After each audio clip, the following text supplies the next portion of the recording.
千里之行，始于足下。A journey of 1,000 miles begins beneath the feet. We now gather in the Tao to travel the journey together.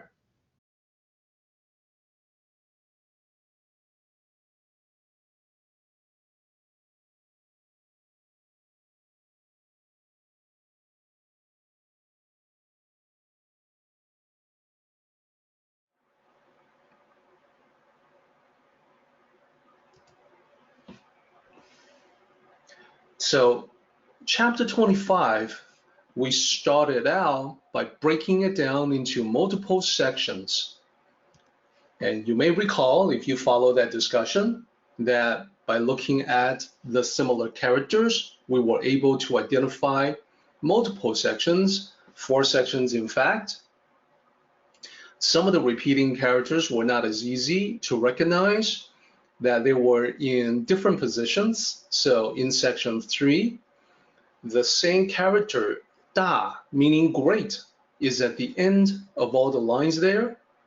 So as you can see with the highlighting, not necessarily in the same position, but they're spoken of in the same way. So we began exploring the different sections. The first section spoke of the nature and characteristics of the Tao. It had a whole bunch of different characteristics that Lao Tzu identified, that it was formless, that it was the precursor, that it came before everything else, that it was silent, it was not material, it was ethereal, it was intangible, it's not a thing, independent, and so on. So we'll be revisiting that today. When we get to the end of this chapter, we will wrap it back around to the beginning and tie it all up together. So what we ended up actually was the last line. We made a lot of excellent progress, so we were able to go all the way to the last section, and we even covered the first 3 lines of the last section. You can see in the English that the translation is humans follow the laws of earth. Earth follows the laws of heaven. Heaven follows the laws of Tao. Tao follows the laws of nature. So these 4 lines usually require some additional explanation, which is what we did last time. We went through the first 3. So today, to get us back into the groove, we will review that last section very quickly with a quick recap. So starting with line 19. Line 19 begins with a character in the middle that's repeated throughout this entire section. So 19, 20, 21, 22, the last 4 lines of this chapter all have the same second character, and that character is Fa. So the meaning is laws or principles. It can also mean Dharma in Buddhism. And Dharma itself is a term rich with meaning. It could be, for instance, the cosmic order of things in Buddhism. It could be a method or a pathway. So Dharma has multiple meanings, and it is encapsulated quite well in the character Fa. Now, in this particular case, the meaning of Fa is not just laws or principles of Dharma. It's a tangential, extrapolated meaning. It means following, such as following the law or following the principle. So the reason why it appears in all 4 lines of the last section is because Lao Tzu is using this character specifically to link the different levels in the cosmic order. So the different levels that you saw last time, one level is the Tao, which is also nature. As I mentioned before, there's a couple of different ways to think about the Tao. For those who are perhaps scientifically disposed, who preferred a more naturalistic explanation, the Tao and nature are simply one and the same. They're synonymous with one another. So the Tao is nature, the Tao is that which is natural, and nature follows the Tao follows nature, etc. There are those who are not yet ready to dismiss the supernatural. So to them, the Tao is more than just nature. It's the natural world and the supernatural world. So the Tao encompasses everything, the natural as well as the supernatural, and therefore that would be the context, that the Tao would be everything in existence. So what everything means in that sentence is up to you. You may prefer to think of it as just nature itself, or you may prefer to think of it as everything, meaning the supernatural is included as well. So the other level is in both line 20 and 21. Line 20 is earth, line 21 is heaven. So heaven and earth, multiple meanings there as well. Heaven and earth is the level of the world. It also means the level of the universe. Either way, it's the setting in which the drama of human lives takes place. So heaven and earth is it's the environment, it's the surroundings. So this can be as big as the universe itself, all the galaxies. It can be our specific galaxy, our specific solar system, our specific planet, and our individual little corners in this big, beautiful planet. So they can span all those different scales. That's the second level of the Tao. It's in both line 20 and 21. Then the last level, the personal level, is the individual or the sovereign. This is line 19.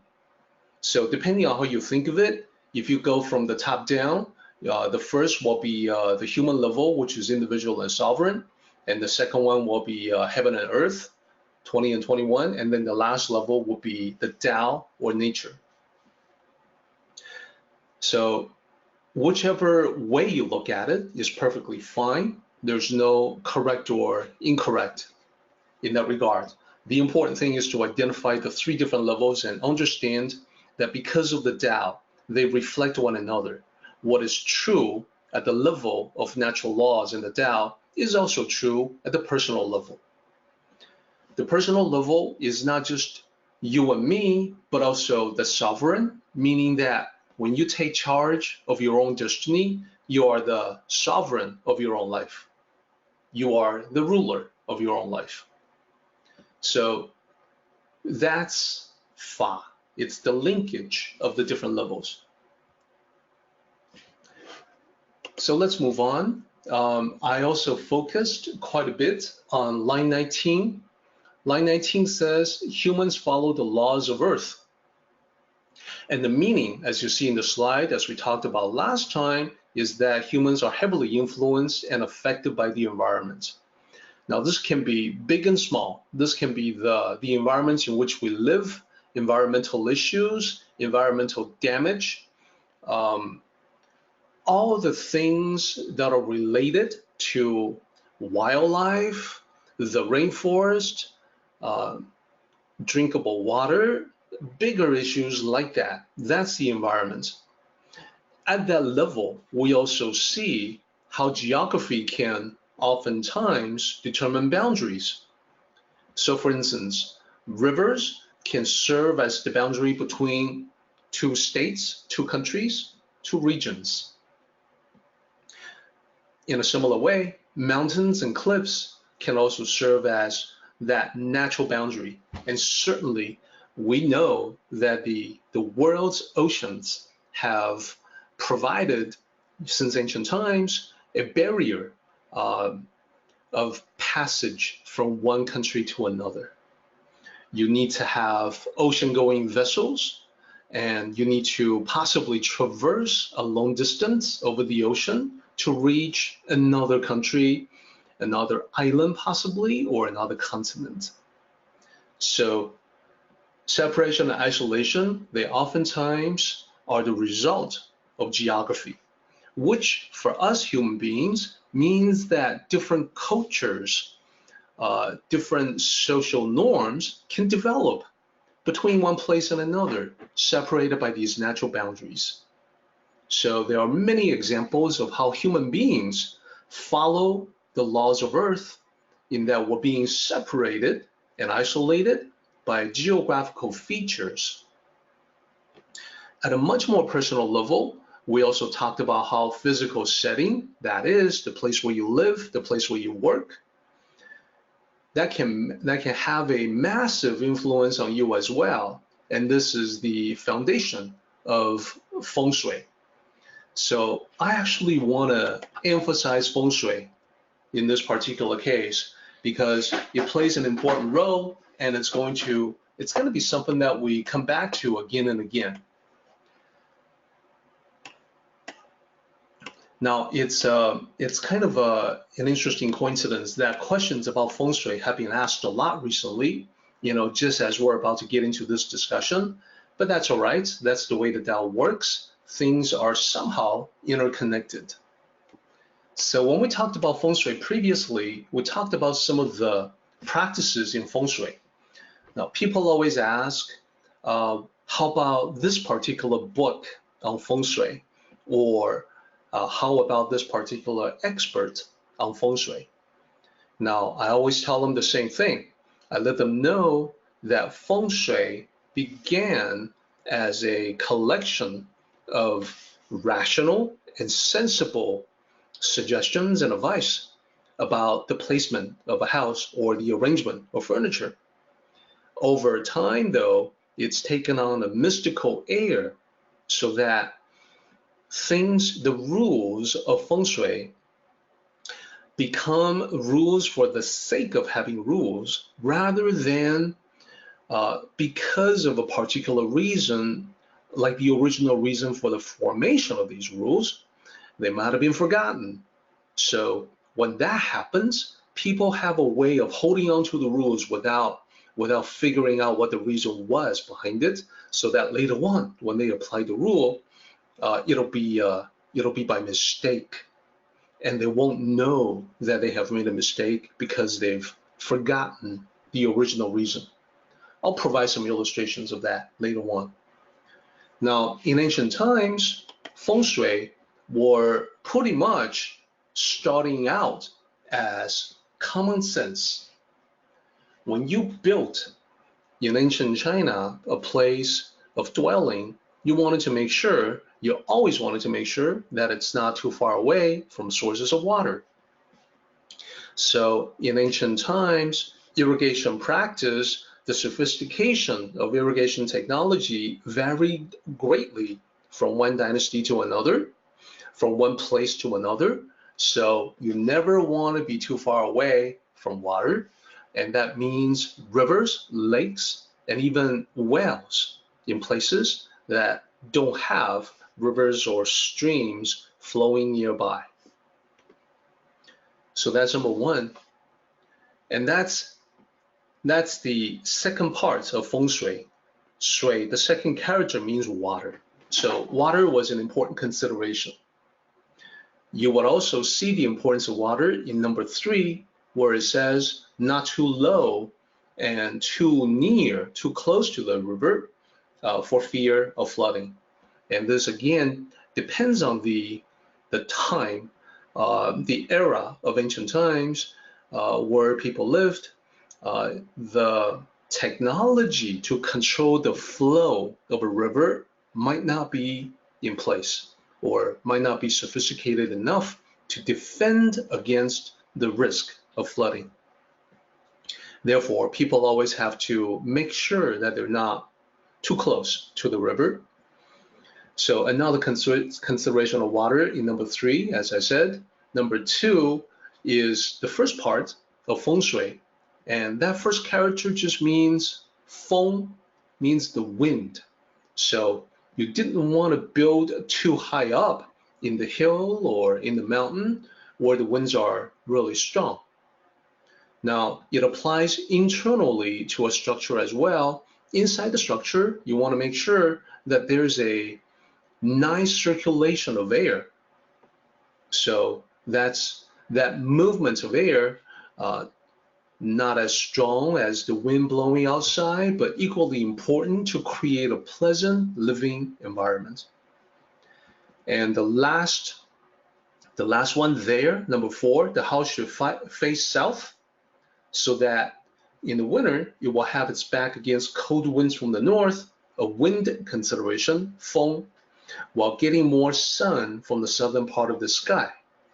That's where the sun is going to be, and that's where we have an example of line 20. Earth follows the laws of heaven, or by extension, it's basically human beings following the positioning of the terrain which follow the dictates of heaven, where the sun's going to be. So indirectly, human beings are affected by the sky or heaven. Previously, we also talked specifically about the earth following heaven in different ways. So as you can see in our previous discussion, we talked about how weather from heaven will shape the terrain, which is earth, and this is exposure to the elements, this is erosion. We see spectacular examples of this in, for instance, the Grand Canyon.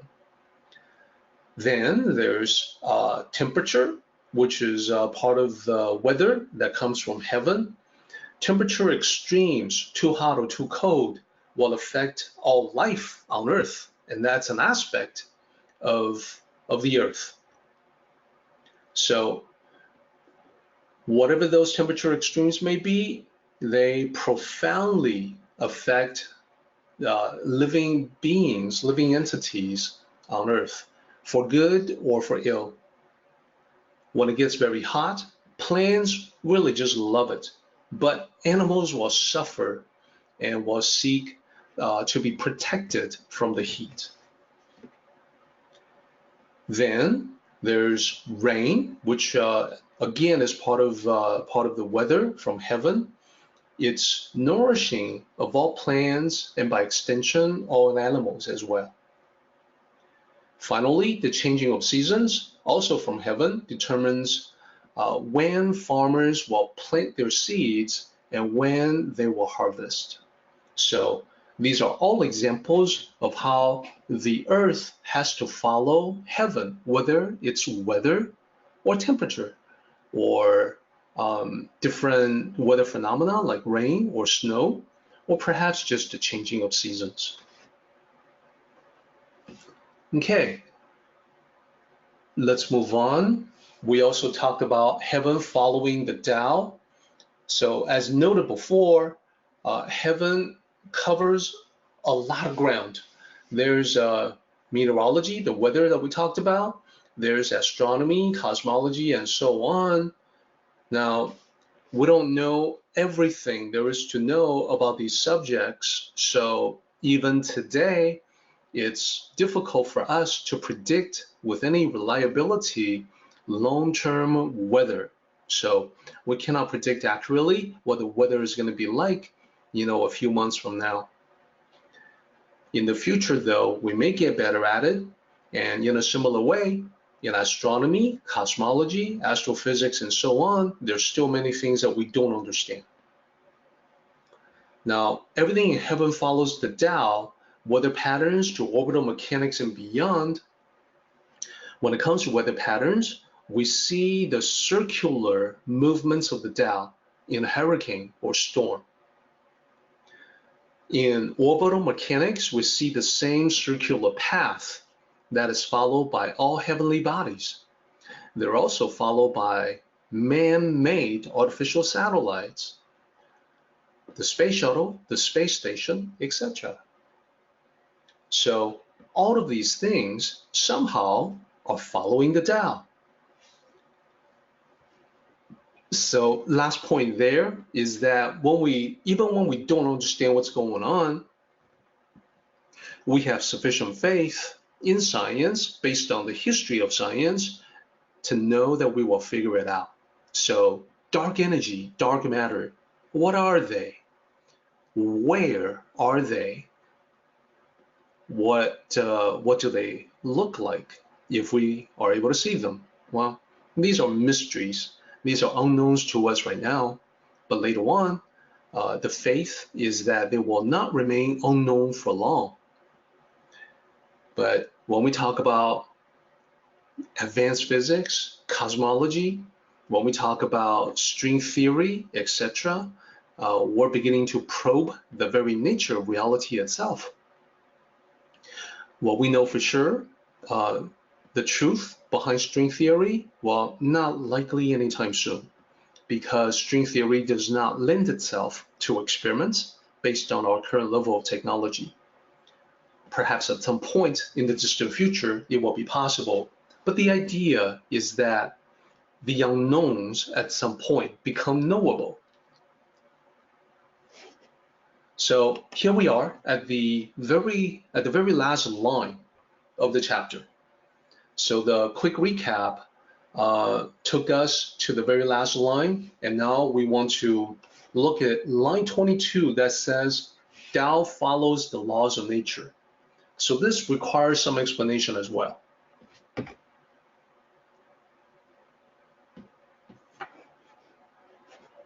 So in Chinese, 道法自然, this actually has become a phrase that is familiar to quite a few people and is used in all kinds of different ways. 道法自然, Tao follows the laws of nature. What does that mean?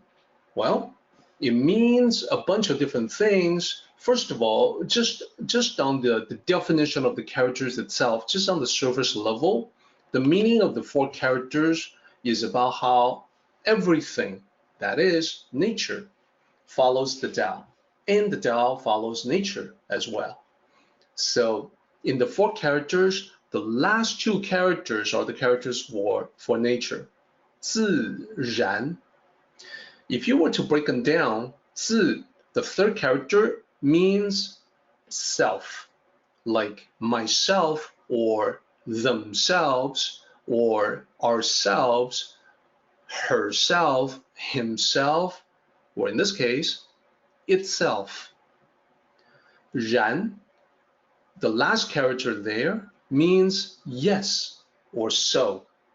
Therefore, some have taken apart the two characters that compose of nature in Chinese, in Mandarin, and made the point that 自然 means of itself so. It is so as of itself. That is what nature is. That's what it means to be natural, is to be true to itself.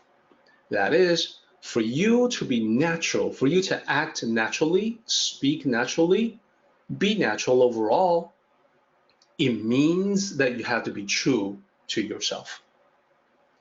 So 道法自然, let's explore that. What does it mean when we say the Tao follows nature? Well, one thing that it means is that the Tao is the ultimate principle behind all principles. Now, again, we may not know what that principle is exactly. It's sort of like the grand unified theory. We know that it must be something that can be expressed in an elegant way.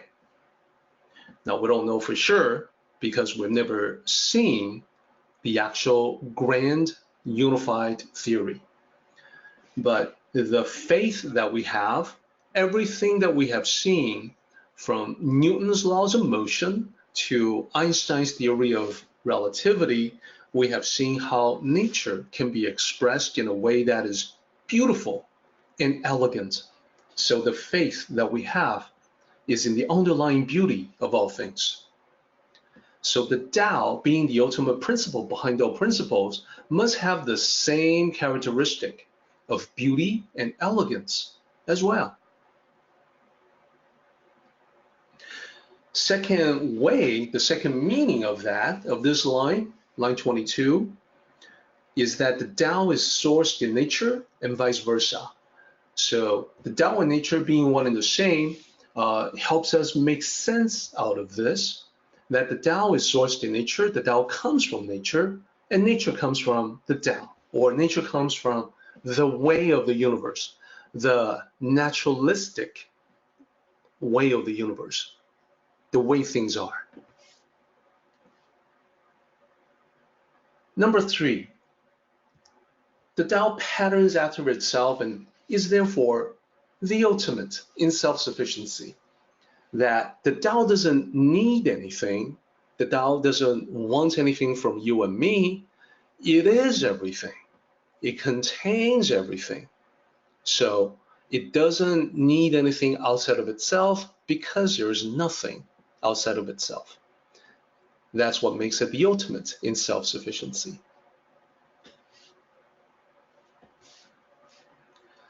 So lastly, 道法自然. When people say that in Mandarin, one of the major meanings that they want to express is that when we emulate nature, we also emulate the Tao. When we do what is natural, we are closer to the Tao. Now, I can't say that without also pointing out that to be natural in the Tao has a very specific meaning. It doesn't mean whatever your whims dictate. That's not the natural of the Tao. To be natural in the Tao means to follow the best part of you that exists naturally. It means that it's very natural for you to aspire to be at your best. So to emulate nature, to emulate your own nature, to be as natural as your best self possibly can be, that would be the definition of being natural in the Tao. So to be natural is not whatever, anything goes. To be natural in the Tao is to bring out the best in you, but to do it in a natural way. It's unforced. Okay, so happy to see that this wraps up the last line of our discussion in the Tao Te Ching. Does that mean that we're done talking about the Tao Te Ching? Well, actually no, because today is I think a special opportunity for us to share on this process that the ancient sages would go through when they want to completely understand a chapter of the Tao Te Ching. So I have a slide here called The End and the Beginning.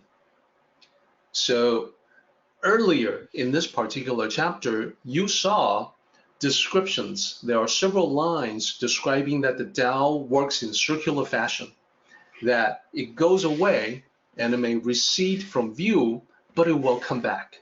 It will come back and complete the circle. So in that sense, the beginning is the end. You start where you are, the Tao goes away, and then it comes back, and it ends up where you're at. So the end of its journey, its circular journey, is the beginning point. So the end and the beginning. This is a theme that is repeated everywhere in the Tao, and certainly repeated for the Tao Te Ching as well. What I mean by that is that the Tao Te Ching is written to reflect the circular functioning and movement of the Tao. And specifically, when we get to the end of the chapter, we want to be able to connect back to the beginning. we want to be able to understand the theme and the meaning. And when you can tie it all up in a loop, then that means you really get it.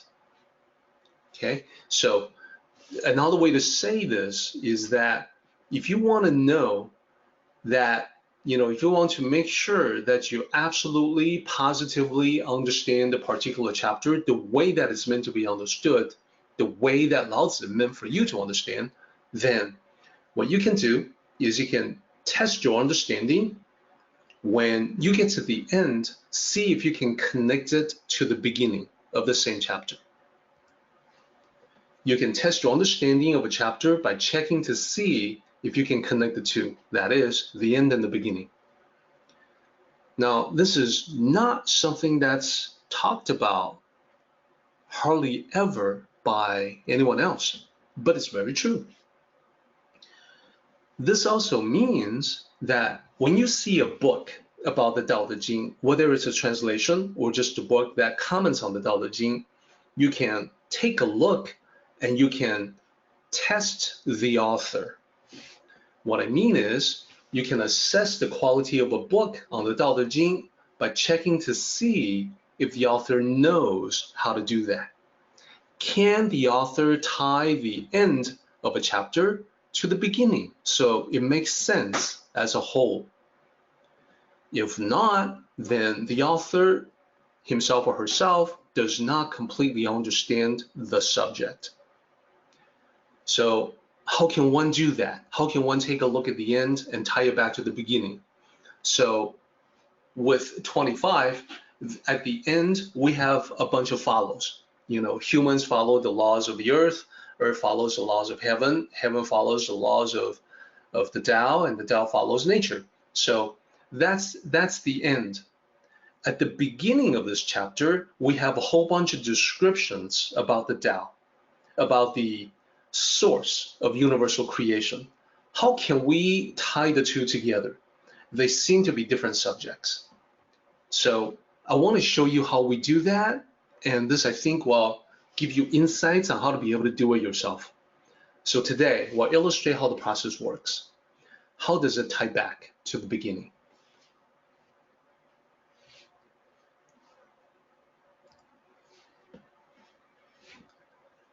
So in order to do that, let's take another look. At the very end, we've got human follows the laws of earth follows the laws of heaven follows the laws of Tao follows the laws of nature. Okay, great. Right before that, we have the 4 grades in the universe, and these are the different levels. These cover the Tao, which is nature. These cover heaven and earth, which is the world or the universe. And then it also talks about the sovereign or the individual. So it's related to this last part. The last 2 sections kind of go together. The middle section, section 2, from lines 10 down to 12, is talking about this very wide, very large, this vast circular path. It's sort of like saying that, well, sometimes in life, we see how some people seem to escape the consequence of karma. That is, they've done some bad things, but they appear to get away with having done that bad thing. Well, when that is the case, the working of the karma is Tao-like in that it may be receding from view, it may be going very far away, but it's still on that vast circular path. And it's on its way back. It's on its way back to exact whatever karmic consequences is specified in the original projection of the energy, whether good or bad. So that's the second part. Now, the first part is all about descriptions of the Tao being silence, the Tao being independence, etc.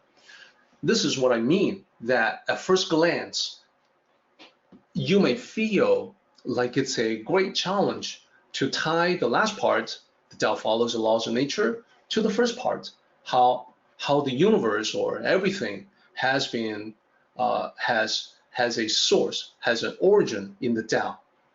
So the first part sees the Tao as the beginning of everything, and how is that following the laws of nature? Perhaps you can say that natural laws dictate that the Tao should be the source of all creation. That's reasonable. That's not too bad. Now there's a little bit more to it in the deeper levels of meaning, and that's what I want to present for you today. In order to do that, I want to first revisit that first section that describes the source of creation. I would like to do that in a specific way. I want to talk about the Eastern paradigm of creation and compare that to the Western paradigm of creation. A lot of times, by comparison and contrast, we get to understand each individual components that much better. The intention is not to say that this is wrong or better or worse or correct. The idea is to sample multiple perspectives, which is exactly what Tao cultivators and Tao sages would do. So please follow along as we explore the difference and sometimes similarities between the Tao concept and traditional Western concept. I think you will find that these are very familiar. We're just tying everything together, so it's a nice, neatly organized summary. And these are both concepts devoted to contemplations about the beginning of the universe. Where did we come from? How did everything come to be the way it is? Why is there something rather than nothing? How is it that we live in the midst of this magnificent, incredible creation? Like, who or what is responsible for that? So let's talk about the source of creation. Let's talk about the creator. The Tao concept, as you can see in line 1, is that the source of creation is a formless essence, not a personified deity. So that's the Eastern concept. What about the traditional Western concept? We're all very familiar with the concept of God. God is the supreme being and the ultimate ruler. So again, I want to challenge everyone not to point at one or the other and say, this is right, this is wrong, this is better, this is worse. Instead, I want to challenge everyone to think about it from different perspectives. So someone who grew up in a Tao tradition would automatically go to this idea of the formless Tao, whereas someone who grew up in a Judeo-Christian tradition would naturally gravitate toward God, the supreme being. That makes sense.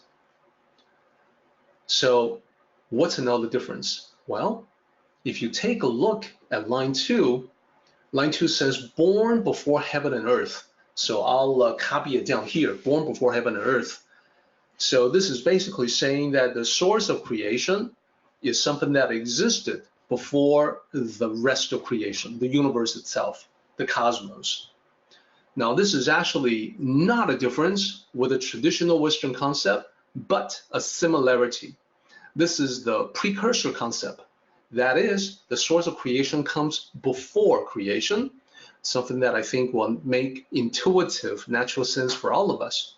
So in traditional Western concept, it's the same. Genesis 1:1. Genesis starts out with how God created the heavens and the earth. Thus, definitely implying through inescapable logic that God pre-existed before the heavens and the earth that he created. God was the precursor. God was the cause before the heavens and the earth. So that's a similarity, not a difference. What about the next one? Well, the next one is actually a difference. It comes from line 3. Silent. The Tao does not speak. The Tao is not a personified deity. It's got nothing to say. It can't say anything. Just like light doesn't say anything. Gravity doesn't say anything. Electricity doesn't say anything. What about the traditional Western concept? Well, quite different. Let there be light.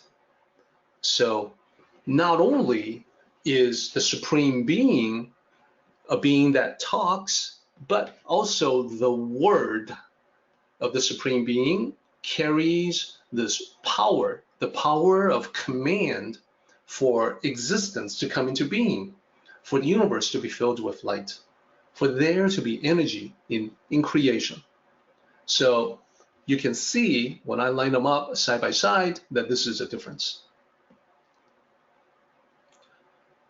Okay, lastly, independent, self-sufficient. This comes from line 4. Well, so there's one more, and that's changeless in line 4. So let's talk about independent and self-sufficient first. When we say that the Tao is independent and self-sufficient, we also say that, well, it's not a personified deity, it doesn't have any human-like emotions, therefore it doesn't want anything, it cannot want anything, it cannot need anything. So all the things that I talked about, the light, gravity, electricity, they're the same way. They have no desire for anything. They have no emotions, no feelings, no wants, no needs. Now, the traditional Judeo-Christian Western concept of God is that God seeks fellowship with mankind.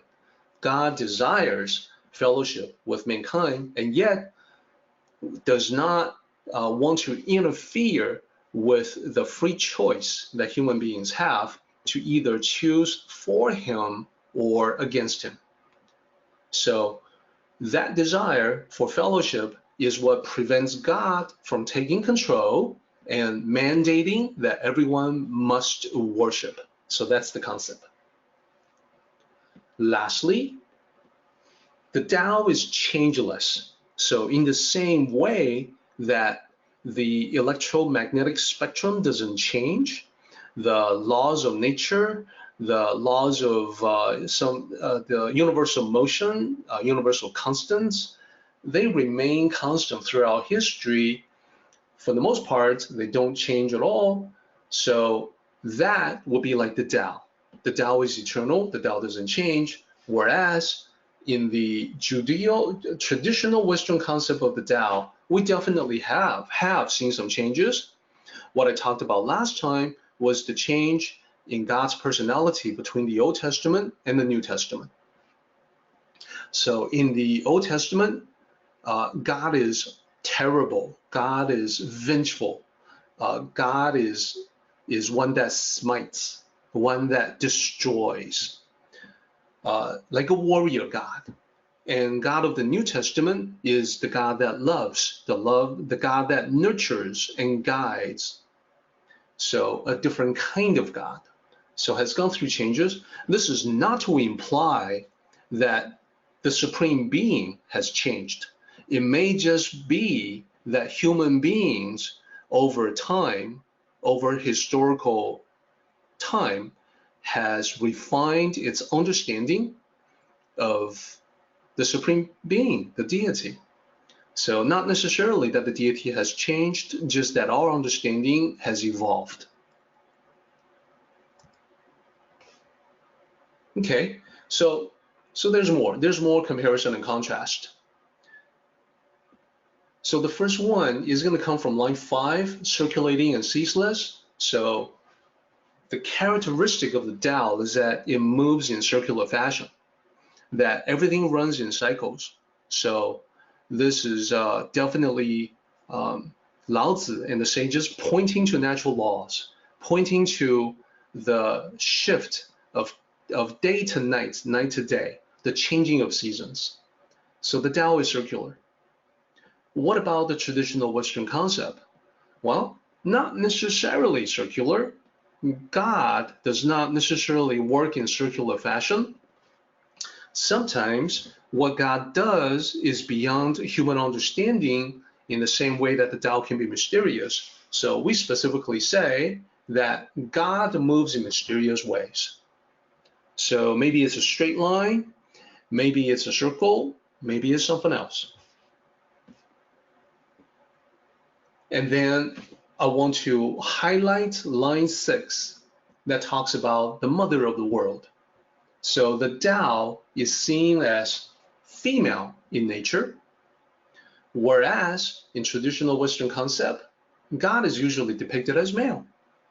So the source of creation seen as female in the Tao in the East and seen as male in the West. Again, don't fall into the trap of assigning right or wrong, better or worse. It's the whole idea is to understand the difference and to sample the perspectives. And to do that is to broaden oneself. So there's more. It's seen as, the Tao is seen as female in nature because the Tao is the mother who gives birth to creation. And that's why it has to be female in feeling and characteristic, although, of course, the Tao not being a personified deity or a person, the Tao really doesn't have a gender. Now, what about the God that is depicted as male?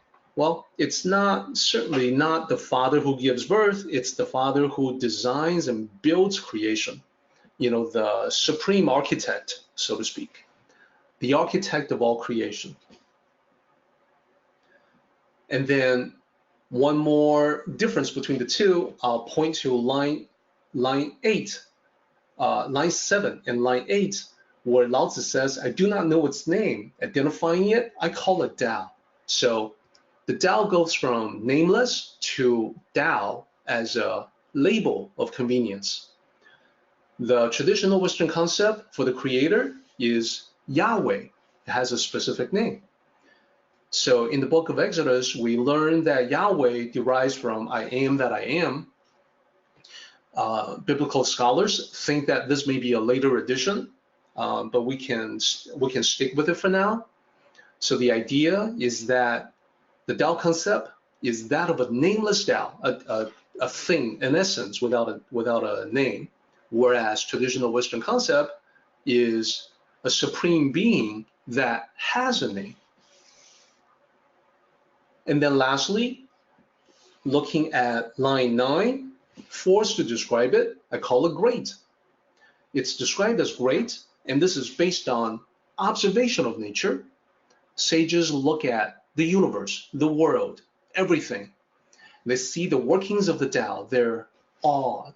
They see how incredible, how intricate everything is, so they describe it as great. It's based on observation. In traditional Western concept, that praise is in churches, in prayers and songs. That followers, believers, praise God, praise the Lord in prayers and songs. So that's yet another difference. It's praise either way, but the way it's done and the reasoning behind it is a little bit different. And again, I want to make sure everyone is aware of those differences. So now let's dispense with the traditional Western concept for a moment, and let's dive into the Tao concept of creation.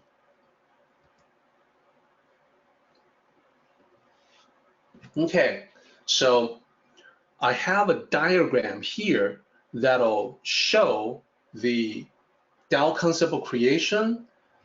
You're going to be able to see that in the diagram, I have some numbers, 1, 2, 3, 4, 5. I'm going to leave a part there as we take a mid-meeting break.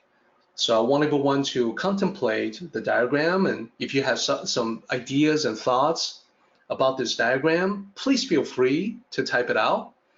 And then I will explain what this diagram means, 1, 2, 3, 4, 5, what they mean, the concepts in the Tao that they correspond to when we return from the break. So the time right now is 11:24, almost 25. So let's go ahead and take 5 minutes. When we return, it should be around 11:30, and then we will continue with what is to me a fascinating discussion, fascinating topic about the Tao concept of creation.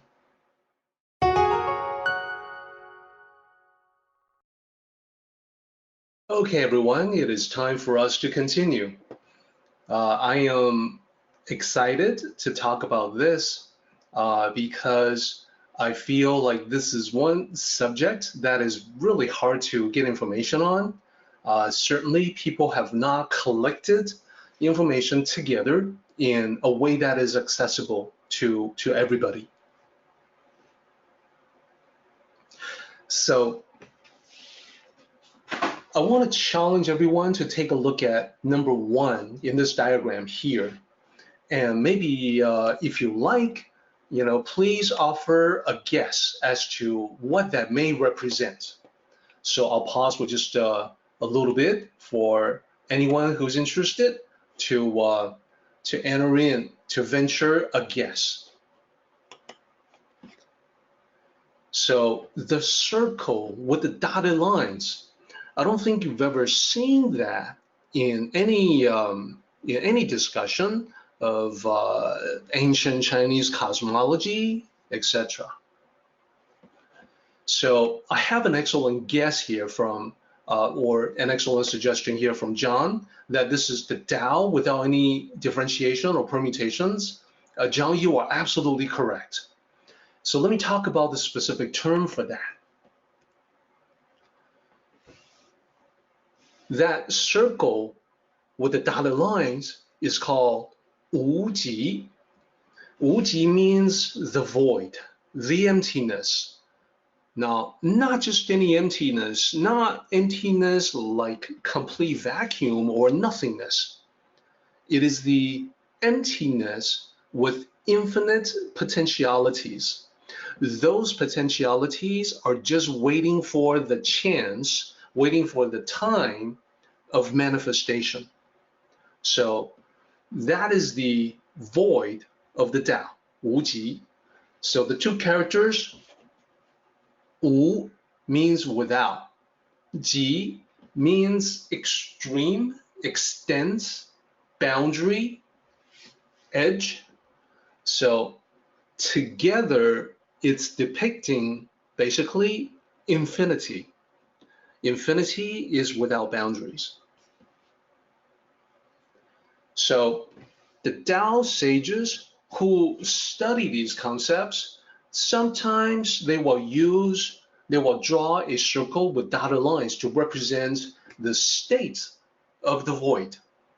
Sometimes they will point out that, well, it's even, depending on how you think about it, it's even without that drawing of the circle with the dotted lines. A sage may draw your attention to a blank sheet of paper that has nothing on it, and then say, well, think of the blank sheet of paper, that blankness as Wu Ji, as the void. Now, of course, the students may also say, but master, that piece of paper, that's the thing. It's a surface upon which to draw or not draw. Yes, so it's not the piece of paper that represents the nothingness of the void. It's the blankness, the fact that there's nothing on it, that state of having nothing on it and yet ready to receive something on it, ready to have perhaps some writing on it, perhaps some drawings, ready for anything, actually. That is the void. So let's advance from number 1 to number 2. Number 2, you see only a circle. Now this time, at least it's a solid line and not dotted lines.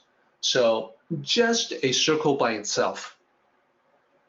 Now we have all probably seen the yin and yang symbol many times, which is right below that, but we're not even there yet. We're not quite at the level of yin and yang yet. We're just at the circle. What is the circle? So again, I'll pause slightly for anyone to venture a guess. Anyone who's interested.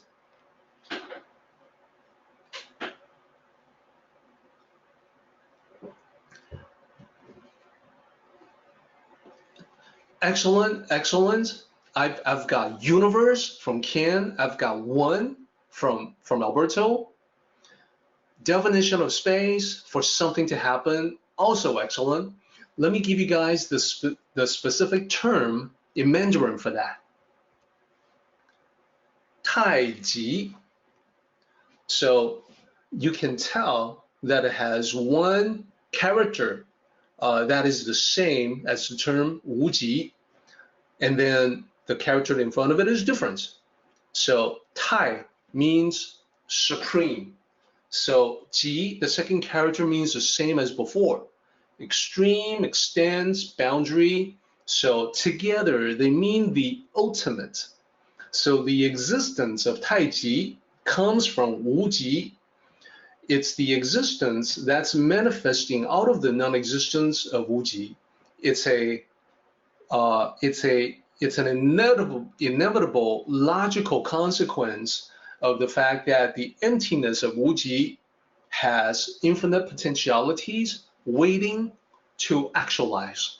When actualization occurs, nothing becomes something, or another way to say it is that something comes out of nothing.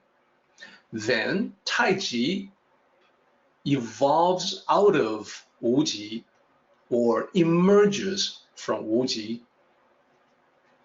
So it's the same way that what happens when a novel idea occurs to you, an idea that you've never had before. Frankly, you don't really know where it came from.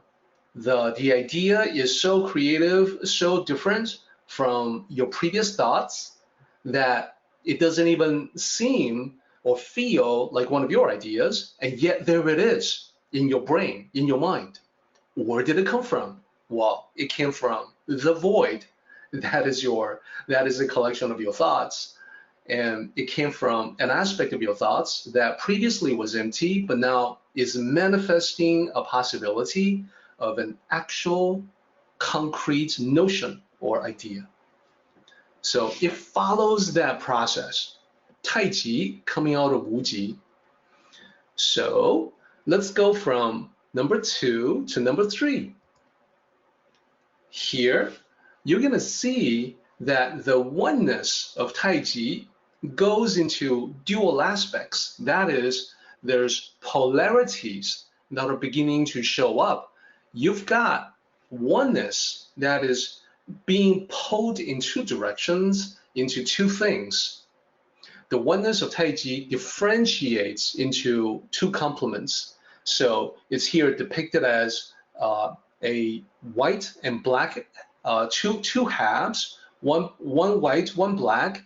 It's beginning to resemble the yin and yang symbol, but this is basically depicting the yin and yang symbol before it fully became the yin and yang symbol. So it is only the two at this time, the complementary, the dual aspects.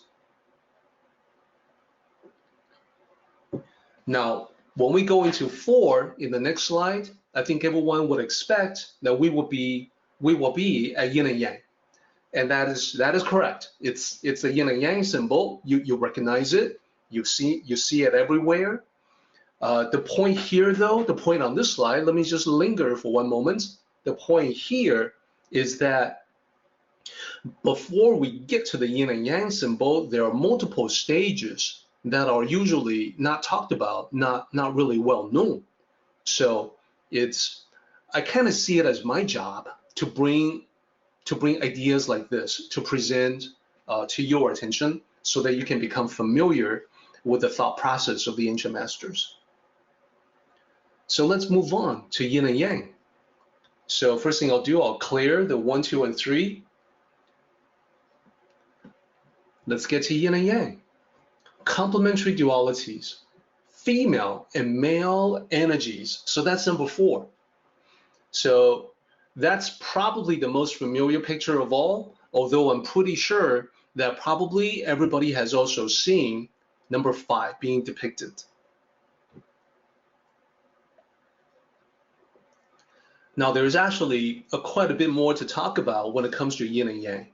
So let me quiz everyone. Which one is female, which one is male? Yin and Yang. One of them is female, one of them is male. Does anyone know?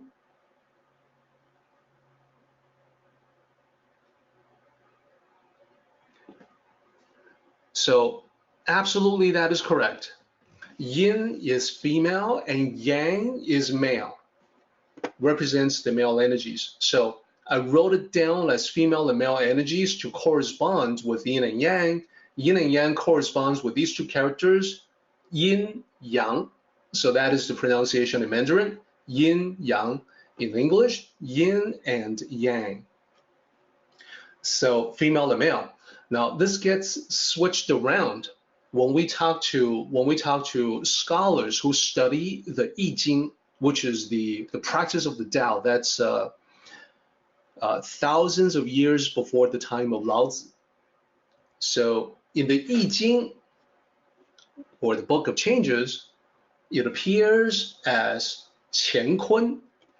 Again, I realize that people probably have not been exposed to this. You see Yin and Yang all the time, but you probably don't know anything about Qiankun. Most people don't, so that's okay. I'll talk about the pronunciation and the specific meaning of that. For now, I'm just going to point you to the characters here, the two characters, I, Jing. So because of the Wade-Giles romanization system, it was written like this with the I and CHING. So what most people don't really understand is that in the Wade-Giles system, I by itself was supposed to be E. It was supposed to sound like E. And CHING without an apostrophe between the H and the I, that was supposed to sound like Jing, just like JING. So whether you write it in the old romanization system or the new pinyin system, is supposed to sound exactly like the original, which is Yi Jing. Now, of course, people don't really know that unless you were a scholar studying Chinese culture. You would not know anything about the Wade-Giles romanization system, and that's why people started to say I Ching or I Ching. Those are both mistaken pronunciations.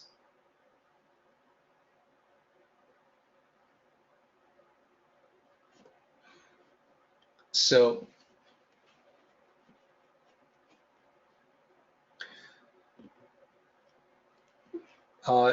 one thing that I also want to point out is that as you look at these different stages, 1, 2, 3, 4, 5, it would these are not meant to have dates associated to them. They're not meant to, say the Big Bang, 14.7 billion years ago, inflationary expansion of the universe, shortly after that. Though those have actual dates attached to them, here it's really much more conceptual. It's not meant to only speak to the creation as a process. It is also supposed to mirror creation in everyday life, in your life, in my life. When you create something, it goes from this process where something doesn't exist and then something exists.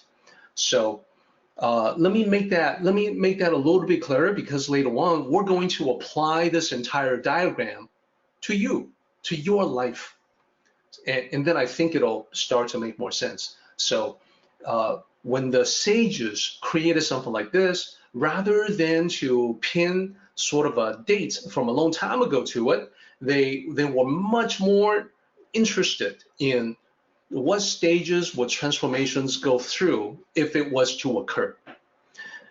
No idea when the transformation will occur or what transformation has occurred in the past, but if it did occur, and if it will occur, it's going to go through these distinct stages.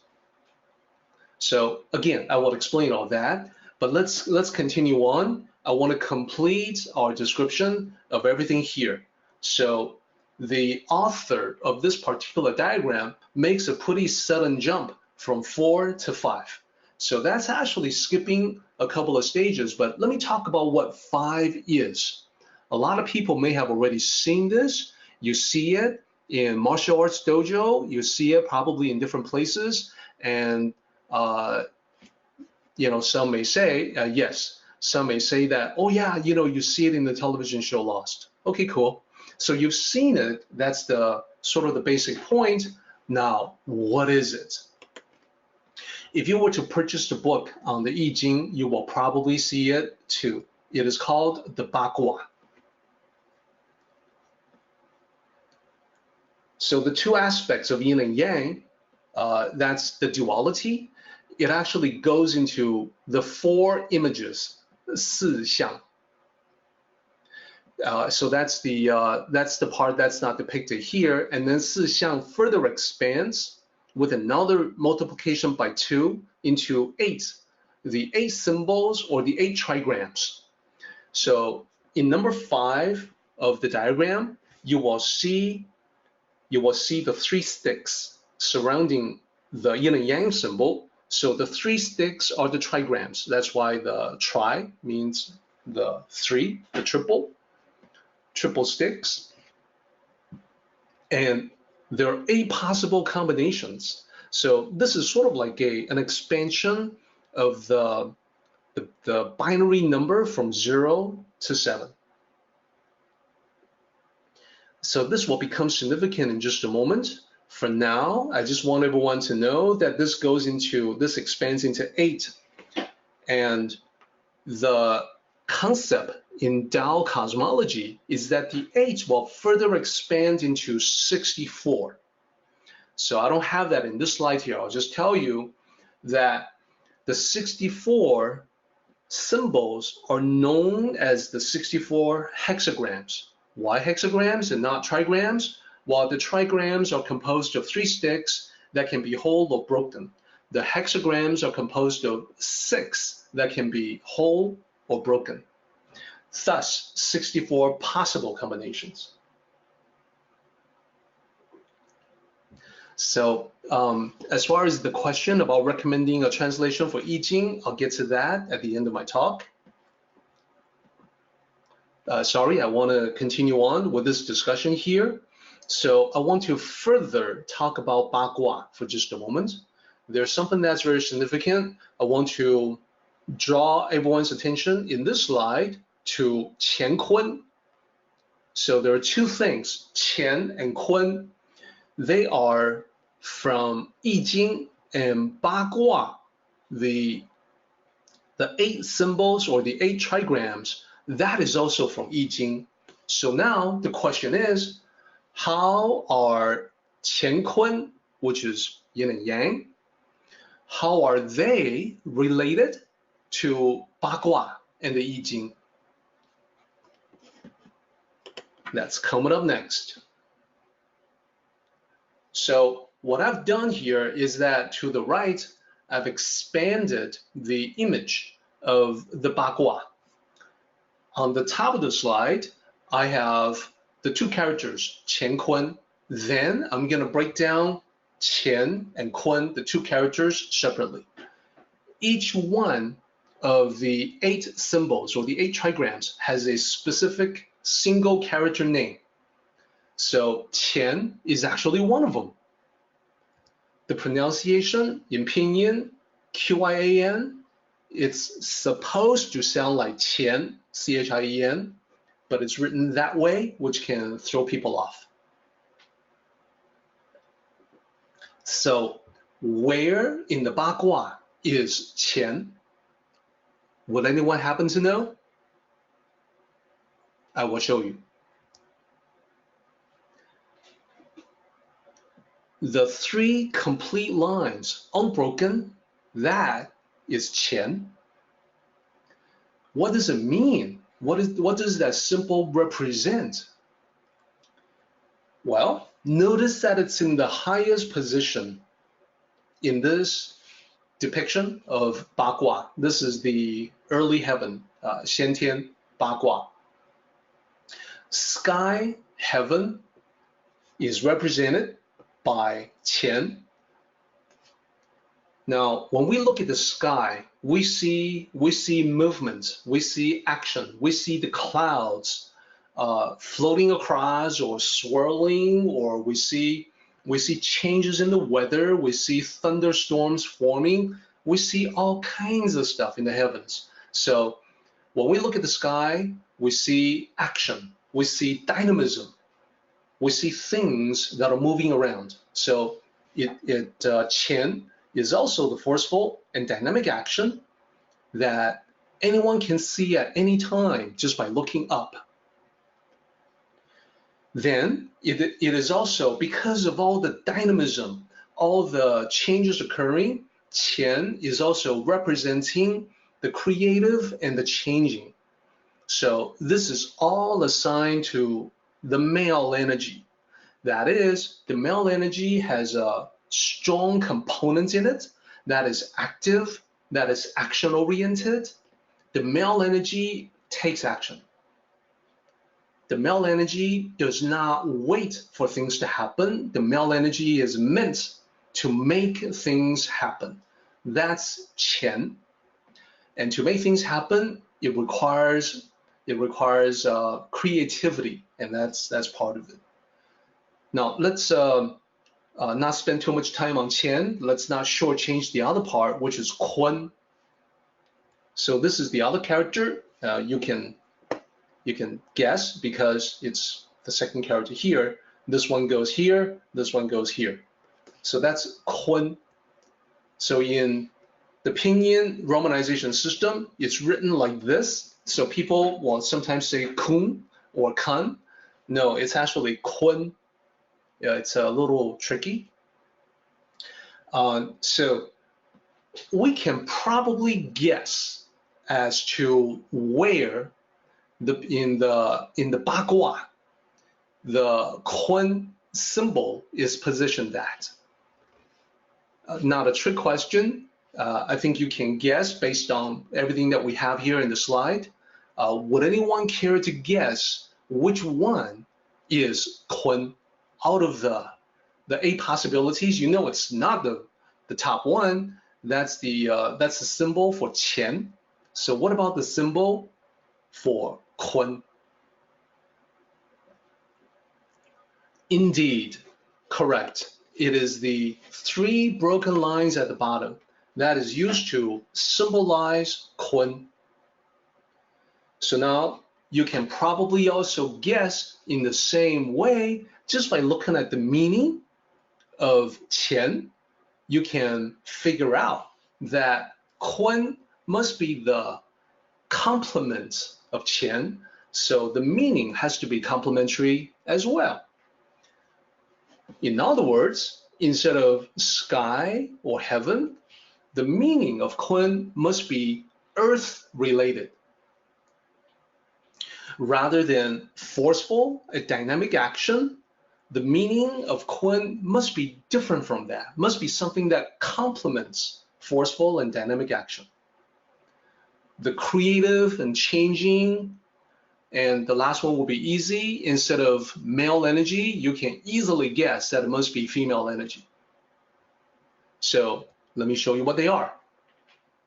So you will be correct. The meaning of Kun is field, earth. It's earth-oriented, so it's significant that in the diagram it's at the bottom.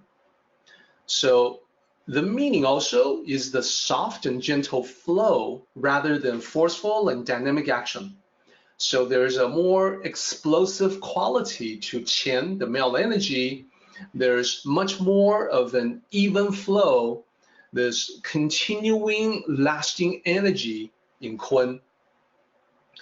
The receptive and constant, you know, that which is always going to be there. So this is by the ancient sages observing how the earth is relatively stable, whereas the sky is constantly changing.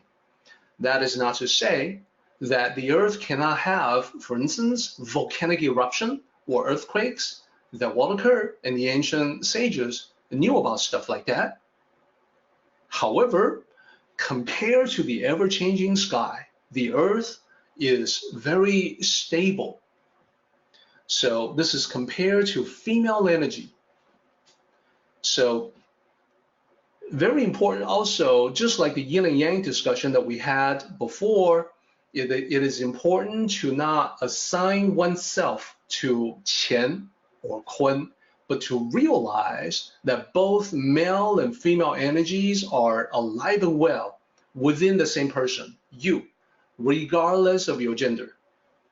That you have a part of you that can be action-oriented, but you also have another part of you that can be much more receptive. You have a part that can be noisy, you have a part that can be quiet. These dualities live within every person. So now, the biggest question of all, how does all this apply to you? And how can we use this? So remember, this is all at the beginning of chapter 25. Chapter 25 is talking about the source of creation. And what we've done here is just a quick tour of the conception of the creation process from the Tao perspective. So how can this apply to you? Remember, the different levels are linked by Fa. That is, human beings follow the laws of the earth follows the laws of heaven follows the laws of the Tao follows nature. So how is all of this applied to you? Number one, that last section guarantees that everything that we have talked about is reflected in your life. So let's talk about you, starting with Wuji. Wuji, if you recall, is infinity or non-existence. It's a field of infinite potentialities with no substance. So this is the nothingness that is actually you. By that, what I mean is, not too long ago, you did not exist as the person you are today. And when I say not too long ago, you know, a lot of times I just put a number on it, like 100 years ago, you did not exist as the person you are today. At that time, a century ago, you were only a potentiality in the Tao, waiting for your time of manifestation.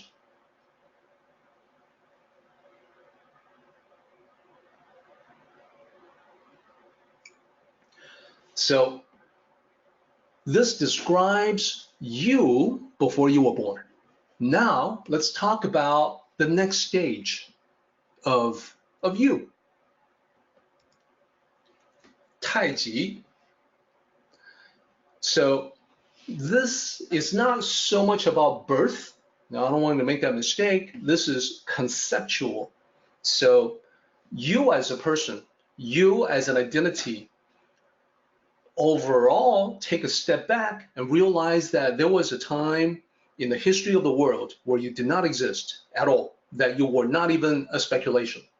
Then there is another point in time, much more recent, when you do exist as a flesh and blood human being, that you, the consciousness that I'm addressing now, you existed, that you existed at a certain point, you exist right now, and between the two, Wuji and Taichi, there is an emergence from the state of non-existence to manifest as an individual that you think of as yourself.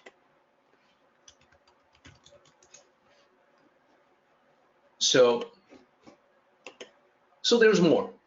Now I'm going to go into the more familiar. I mean, there are subtleties we can get into with the dualities, with the four images, with the manifestations, etc. But let's stick to the more familiar. I want to talk about yin and yang. So yin and yang are encapsulated within you, as I mentioned. You are not pure yin, nor are you pure yang. Also, because we're talking about the creation of you, let's be clear that physically, as a biological entity, you came out of procreation. We all did. Every one of us did. You are the fusion of male and female energies. So there's more. That's not even the most important part about you. Some people will point to that, and they seem to make this like the all-important thing. You know, their thoughts are just on the physical, biological procreation, and then they begin to cast aspersions on those that they deem to be abnormal. And I say that they are completely wrong. Procreation by itself is never the yardstick for a human being. There's far more to a human being, and that's what I want to talk about in the next slide. Continuing on with the yin and yang. Here's the more important part. Your mind and your life are full of complementary dualities that you must manage. This is true for every single one of us. Let me just pull up a few examples and show you what I mean. Active, passive, that could be, you know, should I do something or should I wait? Work, play, you know there has to be a balance between the two. So the complementary dualities is that you need work, you need play, but to what proportion do they complement one another?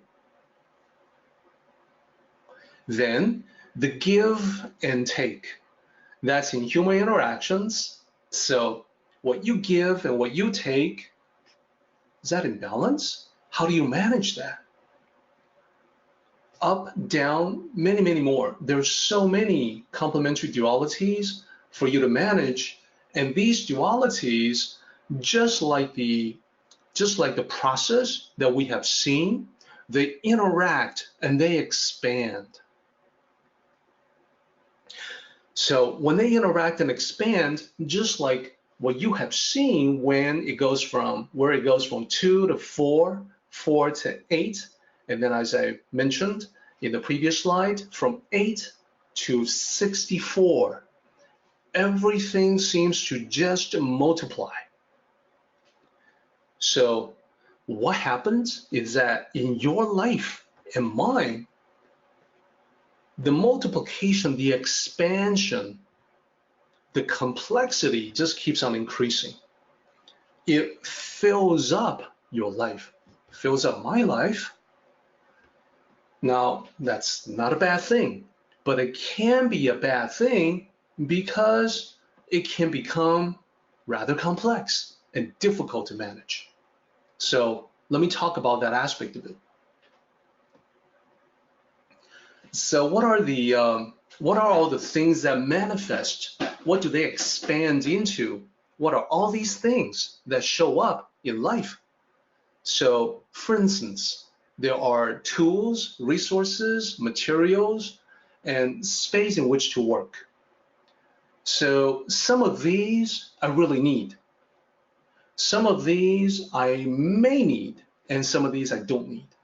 Okay, I know that, but they're all showing up in my life. There's also interactions and connections. There are people that I deal with. Some are family, some are friends, some are just people I know, the acquaintances. So I also know, just like the tools, some of these people in my life I absolutely cannot do without. I need them. They're in my life, I'm in their life. There are also people who are toxic in life. There are people who contribute nothing useful to your life.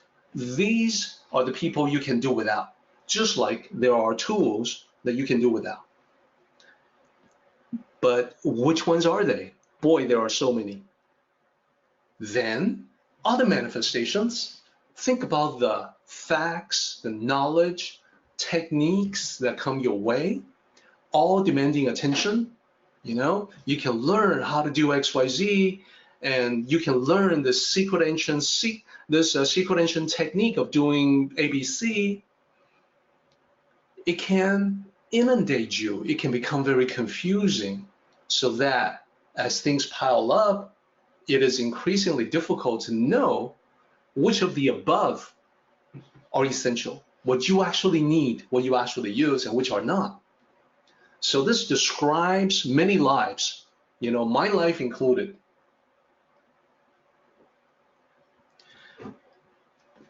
When you are confused in that way, it can be very bewildering, that you feel lost and confused, disoriented, and that is the reason why many of us begin to study Tao principles, like what is life all about? What is the underlying mechanism? What is the principle behind all this that I can learn? Maybe it'll help me handle the complexity of the Tao. When we learn about the Tao, a lot of times we have this concept called returning to the Tao. This is something that we have talked about, and now I want to use our discussion today to make it a little bit more concrete. I want to show you this particular slide here, which is just another way to represent what we have talked about. So at the bottom, you see that circle, and then above that, you see the yin and yang. So right off the bat, when you look at something like this, you know it's trying to say what we have already discussed, and that is, prior to yin and yang becoming yin and yang, it's gone through some stages in evolving or changing or transforming to what eventually became the yin and yang. So here, in the middle of this picture, there's the character for yin, there's a character for yang. These are further differentiated into the four images, 四象, as I mentioned, those are these characters here. They are further differentiated into 八卦, the 8 trigrams, which we have talked about. So here you can see 乾, the 3 straight lines to the right, and you can see 坤, the 3 broken lines to the left. So when we go from the bottom up, we're talking about increasing complexity. We're talking about things becoming more numerous, more difficult to manage. So that's kind of the direction of our modern lives. So you, before you became who you are, the individual, the one person that you were down here someplace in the blank page, in the blankness of the page. Then you manifested as one individual. You begin to develop polarities or complementary dualities within you. They further interact and expand into all the manifestations in your life. So this is not just the creation of the universe. This is also, we're talking the creation and formation of your life. Increasing complexity, increasing feelings of being lost and confused. Therefore, to return to the Tao is the arrow pointing in the other direction. That is, reduce the complexity, streamline, simplify, discard what I don't need, hang on to what I do need. I don't necessarily think that we have to all get back to just the one thing, but we can definitely have far fewer things than what we have right now. So this is another way to think about how the Tao, the creation process, applies to you. It gives you this way to visualize what it means to return to the Tao. So people talk about this phrase, return to the Tao, in different contexts. So like, for instance, you can, when you attend a funeral for a Tao practitioner, you may hear people talk about how the practitioner has returned to the Tao, meaning has died. That's one context. It doesn't need to be the only context. It can just be, returning to the Tao can just be that you're going through a process to simplify and streamline your life so that you can be calmer, more at peace, and enjoy your life more. It could just be that. So now I'm going to bring everything together now to talk about how we manage this entire process of streamlining. That is, we can do things in the material world that will affect the way we feel. And you will recognize that this is probably the reason why I started to emphasize Feng Shui when I got to the end of this particular chapter. So let me talk about this. Let me talk about Feng Shui. Quite a few people have asked this question, so I want to be sure to give everyone a complete answer. The Tao of Feng Shui. Probably the number one question on everyone's mind is this. And I get this question a lot. Derek, does Feng Shui actually work? Is it real? I am forced to give the answer of it depends, which is the answer that I really hate. I don't like to answer anything with it depends because in my experience, when people answer with that, it's because they don't really know the answer. So they use it depends as sort of a stopgap measure.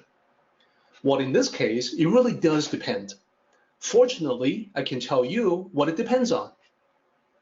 Feng Shui works when the action recommended by Feng Shui adheres to the Tao. It all comes back to the Tao. It doesn't work when it fails to adhere to the Tao. I'm going to show you some examples of how that is. Because of that, the trick for us is to figure out if it adheres the action of Feng Shui, if one particular suggestion or direction for Feng Shui, if it's aligned or congruent with the Tao. If it is, then it's going to be effective. If it is not, it won't be. So we got to figure it out, because if we can figure it out, then you can apply it. In fact, you can even skip the Feng Shui and go directly to the Tao, which, by the way, is the most powerful Feng Shui technique of all, is to understand what's behind Feng Shui and go directly to tapping into it. That's the Tao. So let me make this more real for everyone. I have several examples that I can share with you.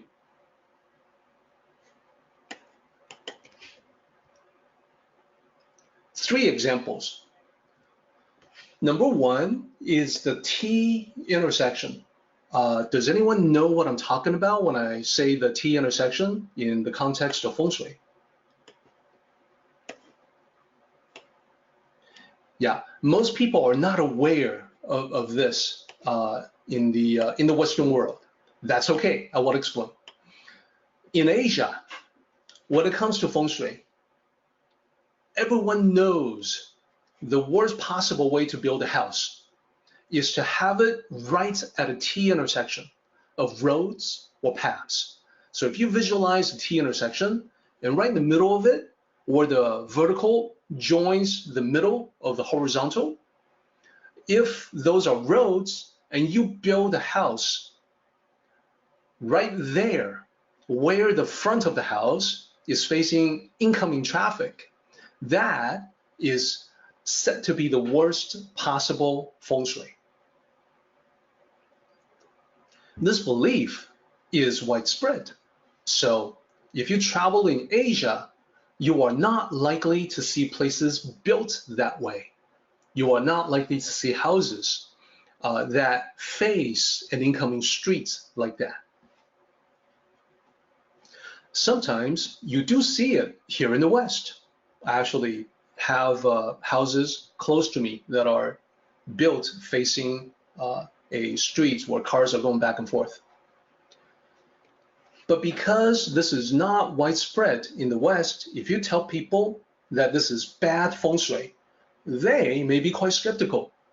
So in this example, I want to explain that there is a gap between East and West in this regard. I will be circling back to explain why this is considered bad feng shui. For now, I want to talk about another group of people who are also quite skeptical about feng shui. This group of people is actually the cast and crew of the television show The West Wing. So this is an old show. It's considered a classic now. It's no longer, unless they plan on some sort of reunion, which I'm not aware of, there's not going to be more West Wing. So The West Wing, this television show, of course, this is from quite a while ago, quite a long time ago. So people really didn't know that much about feng shui. They were skeptical of it, but feng shui showed up for The West Wing, not on screen, but behind the scenes. And this is because one of the stars, actor Rob Lowe, was into that, and he believed in it. And what he said to people was that, well, you know, look at how many Chinese people believe in it. There must be something to it. Now, you see, the show was not a smash hit when it first came out. In the first season, this is back in the days when the number of viewers was still a very important measure of the show's success. So when they, for a primetime television show, they wanted to go over 10 million viewers as a minimum. But in the first season, it was not a huge hit in that they only had 9 million viewers. So this actor, Rob Lowe, that I think a lot of us know, had a regular role in the series. He brought in a feng shui expert to rearrange his studio trailer. Of course, other people, as I said, were skeptical. They didn't believe in it. But then they were all pleasantly surprised when in the second season of the show, it shot up in popularity. It went from 9 million viewers to 17 million viewers. They thought this was incredible because it was almost twice as many viewers.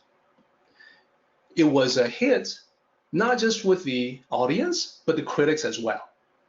And later on, Rob Lowe even got nominated for a Golden Globe Award based on his role in the series. So they figure this must not be an accident. You know, this feng shui, there must be something to it, because they knew what the ratings were like before and after the feng shui. Now, they didn't know why, but I will explain why. So Rob Lowe, the actor, stayed on as a series regular for 4 seasons. So during that time, it remained popular. It was, for season 2, 3, and 4, it stayed well above 10 million viewers. After he left, seasons 5, 6, and 7 began to decline in popularity. That is, after he left, it went to 12 million viewers, and then to 11, and then to 8.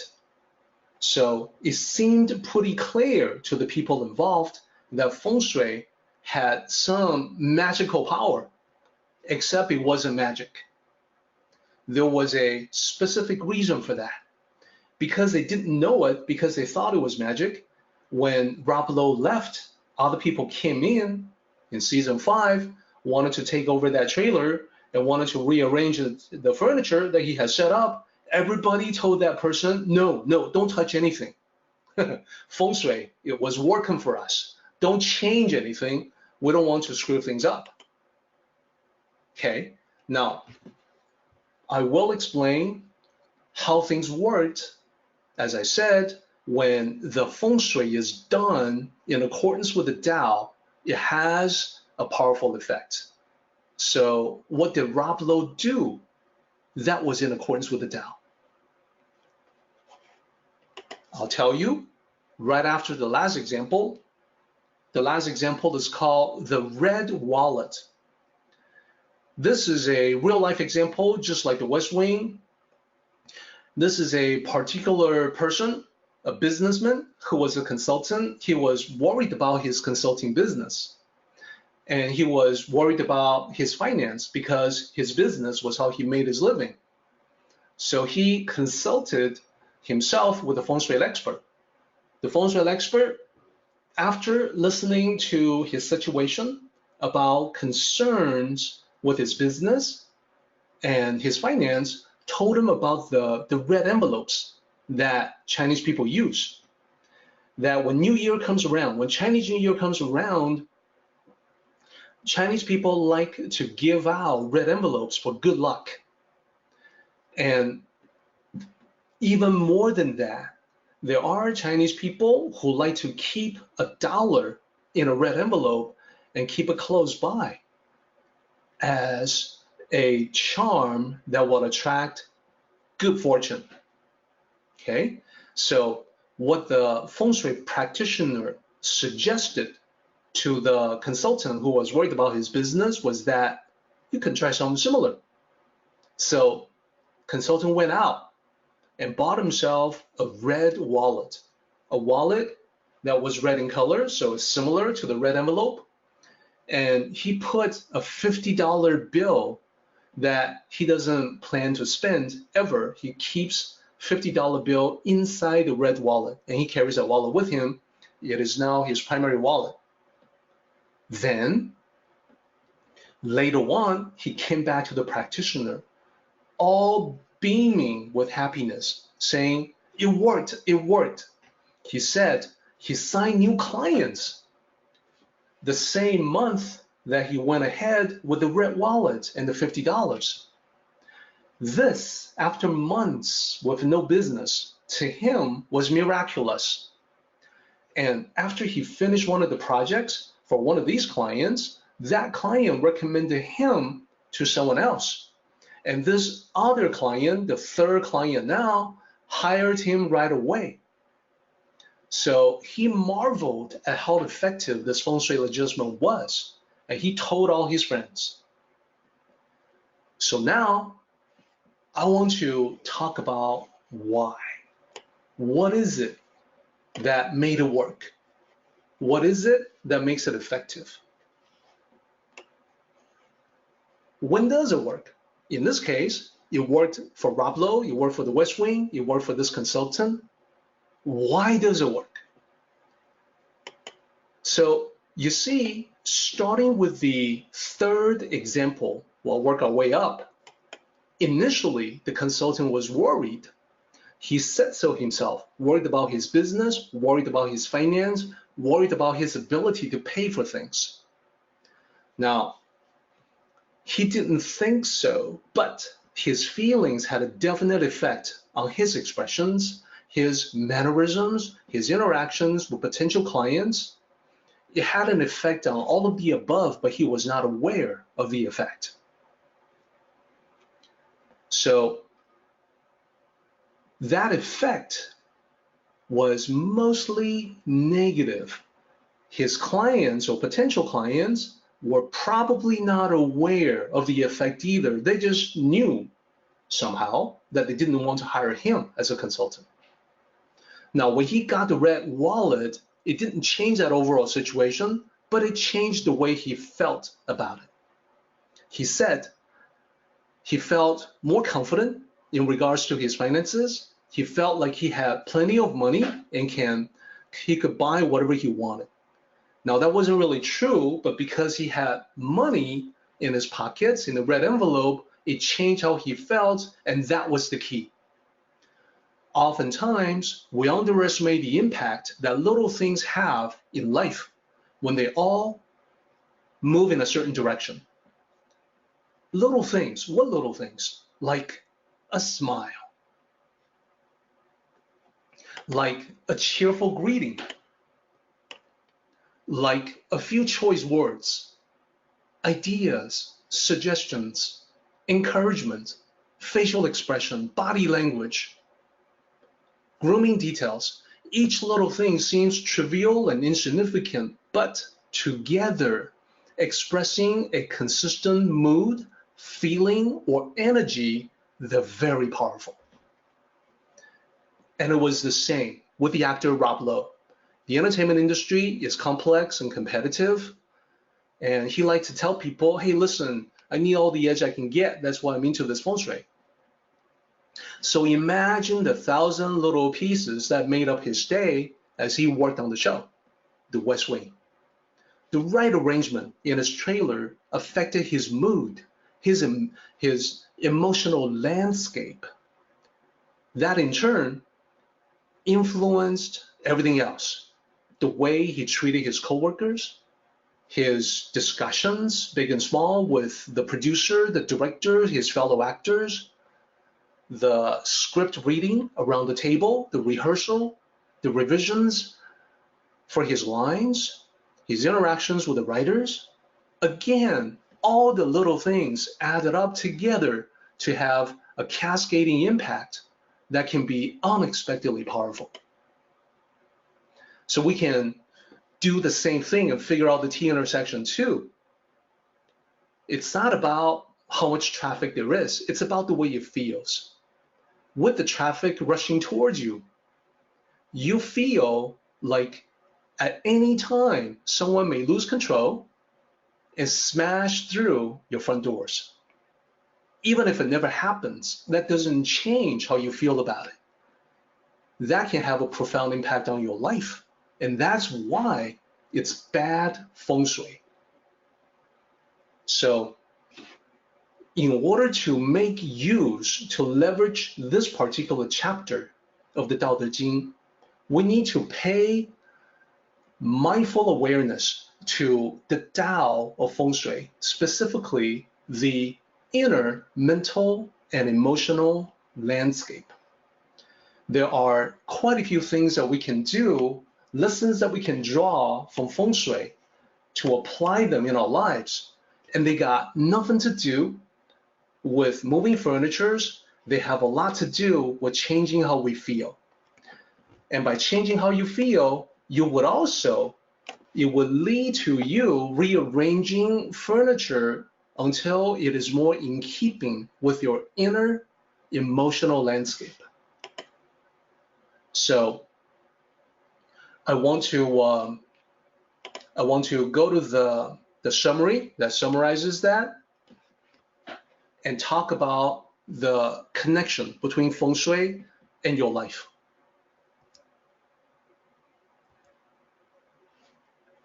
First, renew yourself. In feng shui, we talk about how it is important to live in a place with good circulation of air. That keeps the room fresh. It keeps the air fresh in the room. In the same way, you need to renew your inner mental landscape. The reason why is because the world is changing faster and faster. That's why the mind has to stay fresh. And when the mind is fresh, you will automatically arrange your environment to support that self-renewal. That's number one. Number two is simplifying or letting go. So chances are you still have things that you do not need and will never use. And it's a similar way with your emotional landscape. It may be full of useless regrets from the past. I'm going to suggest to you that working on one aspect of this won't affect the other. So it doesn't matter which one you start out with first. You could be going through your stuff, taking out a few things, throwing them away. That will lead to a cleansing of your mind as well. Or you start with your emotional landscape, let go of useless regrets from the past. That can lead to you deciding to discard things you no longer need. One affects the other. Number three is about balance. So as we finish our time together today, I want to challenge you to look through the eyes of the Tao at everything around you. I also want you to use the eyes of the Tao to look within, inside of you. And the question is, in your surroundings and your internal landscape, what is out of balance?